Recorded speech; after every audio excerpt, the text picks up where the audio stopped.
Projeto realizado com recursos do Programa de Apoio e Incentivo à Cultura, Fundação Cultural de Curitiba e da Prefeitura Municipal de Curitiba. Infinitas Produções e Vigor Mortis apresentam Noite Diabólica. Contos Fantásticos Podcast. A partir da obra de Rubens Francisco Lucchetti.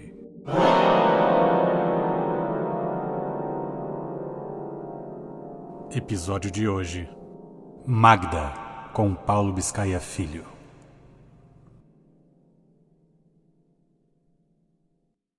Teu pescoço, tão fino e belo, com os colares e adornos, parece a torre de Davi, em que estão suspensos os troféus dos heróis, o cântico dos cânticos, atribuído a Salomão.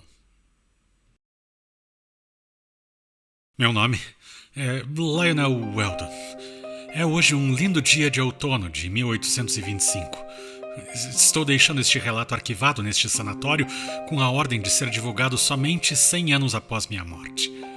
Formei-me em medicina pela Universidade de Edimburgo e segui carreira de cirurgião, na qual consegui alguma notoriedade, mas faz muito tempo que abandonei a profissão em virtude do trágico acontecimento que irei relatar. Conheci Magda após ter realizado uma conferência. Foi ela que se apresentou a mim, falando do quanto ficara encantada por ouvir-me. Senti-me imediatamente preso a Magda devido à sua formosura, seus grandes olhos negros e meigos, sua boca pequenina. Todo seu ser apoderou-se da minha vontade e desde então passei a dedicar-me a ela com um sentimento que ia muito além daquilo que chamam de amor. Oh, Magda, quanta felicidade você me proporcionou! E teria sido assim por anos e anos, se aquela ideia não tivesse me dominado. Ela ocorreu-me pela primeira vez, no dia do aniversário de Magda. Eu havia lhe comprado de presente algo que há muito ela desejava: um colar de pérolas. Magda veio ao meu encontro. Abracei-a, beijei-a na face pura e bela. Pedi que fechasse os olhos. Solícita, ela atendeu ao meu pedido. Tirei o colar do bolso do casaco. Meus olhos pousaram em seu decote e subiram até o pescoço. Tive desejo de tocá-lo, acariciá-lo.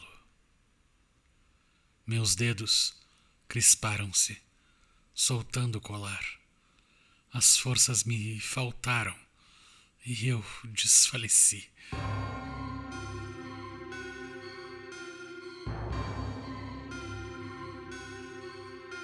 Quando voltei a mim, encontrava-me sentado numa poltrona.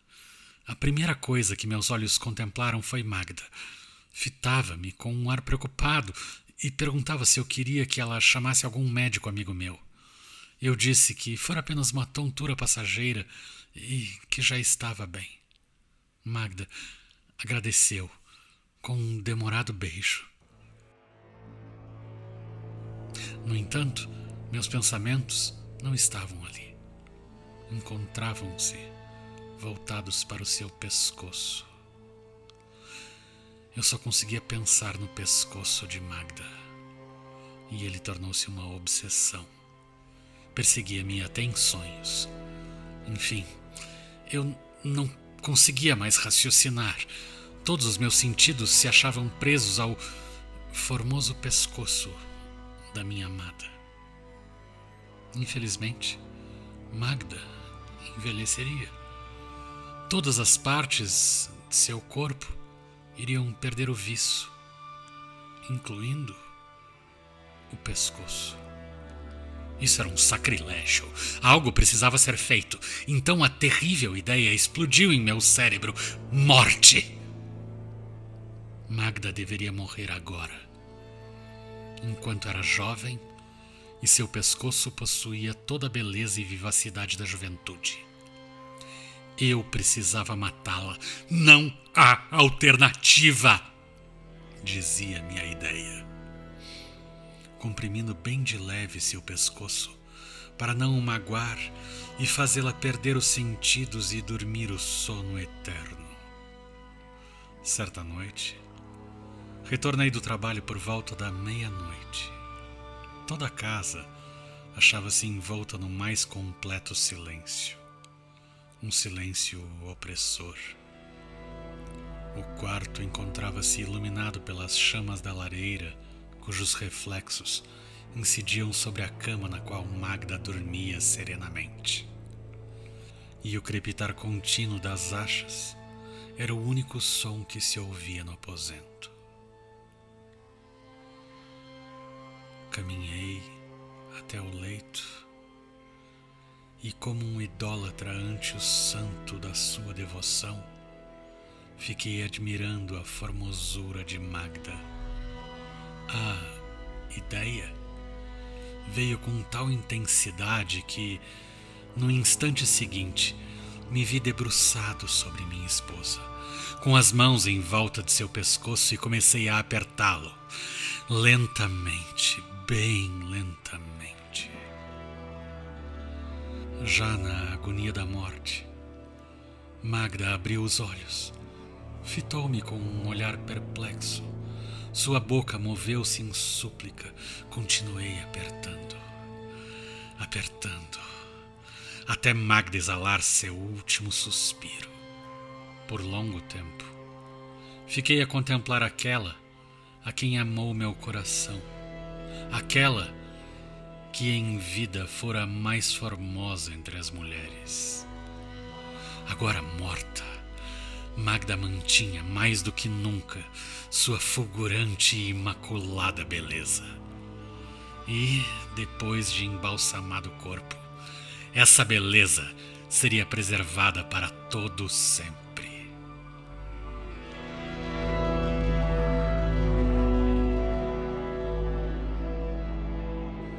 Após os funerais de Magda, estive na universidade e fui informado de que eu fora designado para ministrar uma aula de anatomia na manhã seguinte. Antes de voltar para casa, encomendei ao velho Gardner, um ressurreicionista, um cadáver, pedindo que ele deixasse no lugar de costume. Retornei à universidade de madrugada. Entrei por um portão lateral.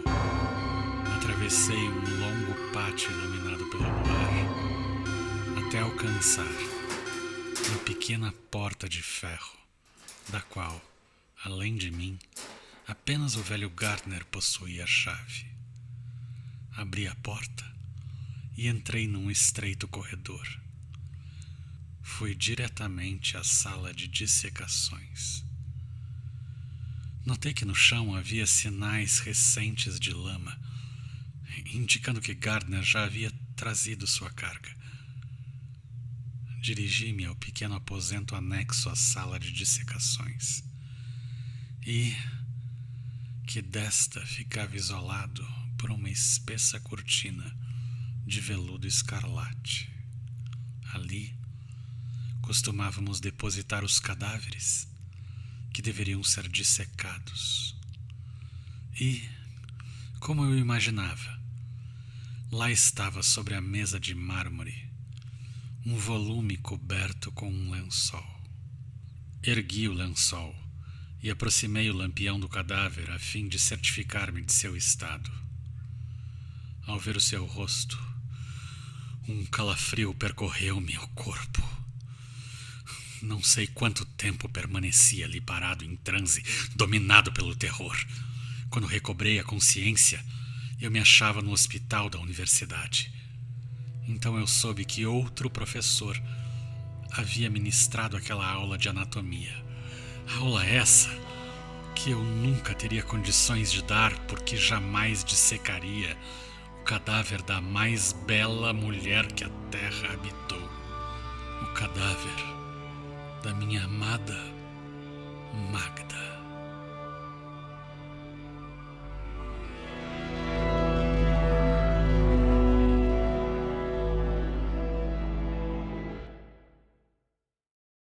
Noite Diabólica, Contos Fantásticos Podcast, leitura de contos de Rubens Francisco Luchetti.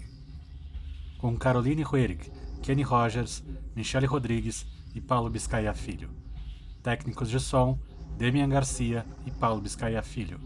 Coordenação, Caroline Ruerig. Produção executiva, Rafael e Cristina. Direção, Paulo Biscaia Filho. Realização, Infinitas e Vigor Mortis. Projeto realizado com recursos do Programa de Apoio e Incentivo à Cultura, Fundação Cultural de Curitiba e da Prefeitura Municipal de Curitiba. Se inscreva nos canais da Vigor Mortis e Corvo de Curitiba e acompanhe os próximos episódios e outras programações. Obrigado.